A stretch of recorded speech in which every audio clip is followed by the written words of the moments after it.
Jason Rubin here. Andre Snellings joining me once again. We have a Would You Rather for your New Year's Eve weekend. Be safe on New Year's Eve. I as sure as hell will not be.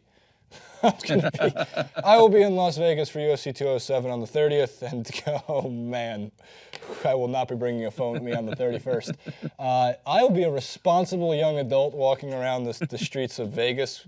I don't gamble or drink or do anything bad. Don't worry, guys. Please don't look at me as your role model audience. Please don't. Okay, on to the Would You Rather. Those of you who are getting ready to go out on New Year's Eve, or maybe the 30th this is, but your weekend's here, and you're like, I need a juicy NBA clip to get my new year started right. Well, would you rather have Giannis Antetokounmpo, also known as Point Tentacumpo, and Jabari Parker, or Karl-Anthony Towns and Andrew Wiggins? It seems like a very easy decision. It seems like we should be going in the direction of the revolutionary big down low and the fundamental number one overall pick scorer. But there's an argument here to be made for the Bucks in this situation. Andre Snellings, I think I know where you're going unless you're going to flip the script on me. Who are you taking? Cat Wiggins, in two different situations. To start your team is the main question here, so it doesn't have to be specific to a Bucks or a Timberwolves, and then for fun in 2-on-2. Right. Okay, so the one thing I'll push back on that you just said is that it's an easy decision. I don't see that in either direction, for the simple fact that, the Greek Freak is ridiculous. Like he's one of those guys that has the potential to change the way we view the NBA, to change what we think is good in a prospect. He's that far out there. With that said, as you expect, I do lean towards Towns and Wiggins because I feel like Towns has the ability to be transcendent for a big man with his inside-outside game. He's also someone that could be a flag bearer for the future of the league.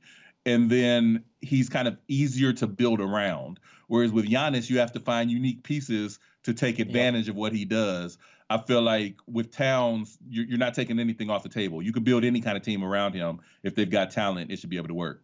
So for one, on a couple of notes to make. One, just in general, Giannis Antetokounmpo once made it from end to end in 2 steps. True story. Yeah.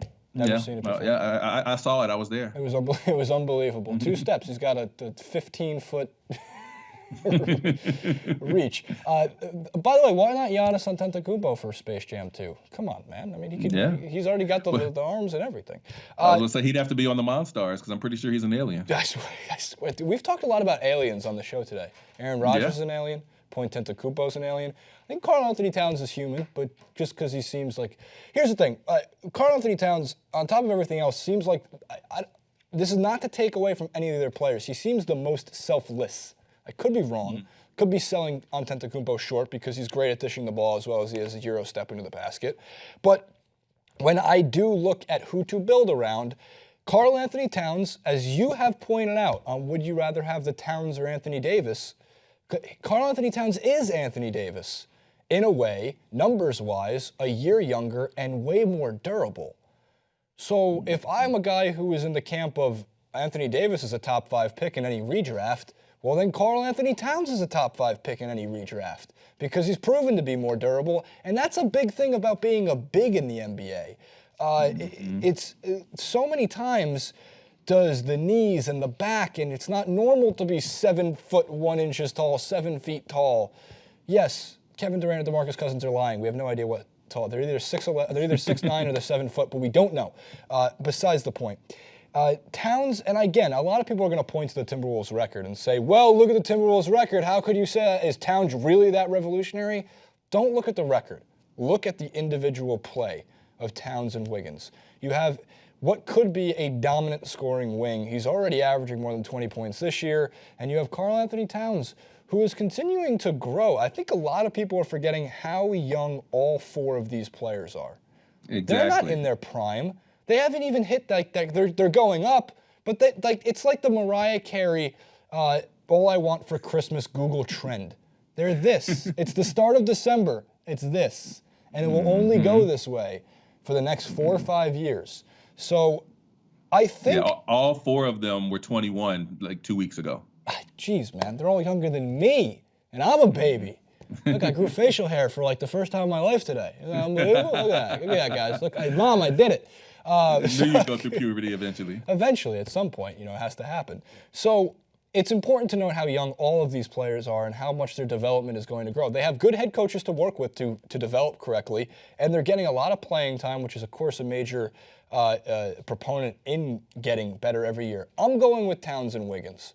I want to go with Giannis because I think he's so special. I don't know if Jabari Parker has proven just enough yet.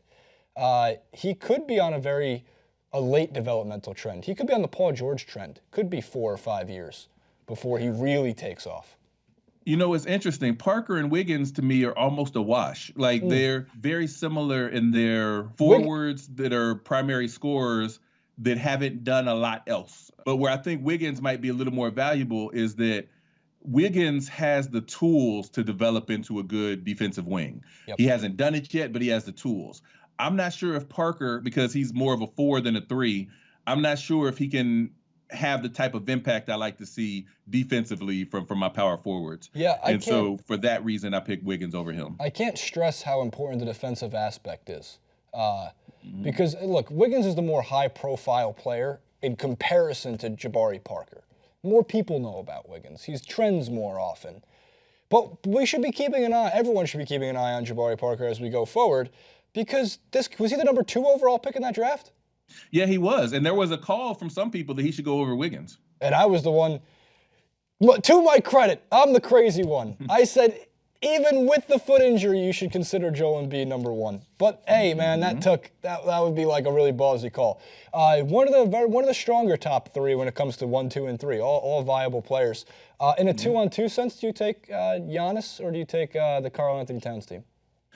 I think you might have to go with Giannis because of his ball handling. And 2-on-2, you got to have somebody that can play the point. Yep. And Giannis can do that, and neither of the other 3 really can. And then you don't give up anything because, oh, by the way, he's also 7 feet tall, so he's still going to be able to crash the boards if anybody ever misses. He's 7 feet tall. His wingspan is like 16 feet. It's not 16 feet, but it just seems like it. It's absurd. I consider all 4 of those players in like the top 25 most fun players to watch in the NBA right now. Nobody is quite doing it like Russell Westbrook is in terms of just energy. But oh my gosh, oh my God, how fun was that? Every Christmas Day game, by the way, was a gift. It was just a gift to everybody. Even the Jews like me, we got gifts on Christmas because of Christmas Day basketball. Happy Hanukkah. Happy Hanukkah to me and everybody. All right, comment below. This is a tough one. I mean, I think it's Towns and Wiggins, but I think there's a very good argument for Point Tentacumbo and Jabari Parker. So comment below, who would you take for both situations to build your franchise around if you were gifted those 2 players to start your team, or in a 2-on-2 sense, who do you think wins that matchup too? That would be fun as well. Make sure to follow Andre at Professor DRZ on Twitter. He's in Nylon Calculus, the Hoops Lab. It's all in the description box below. There's good stuff everywhere. Find him, enjoy it, read it, share it. I demand it.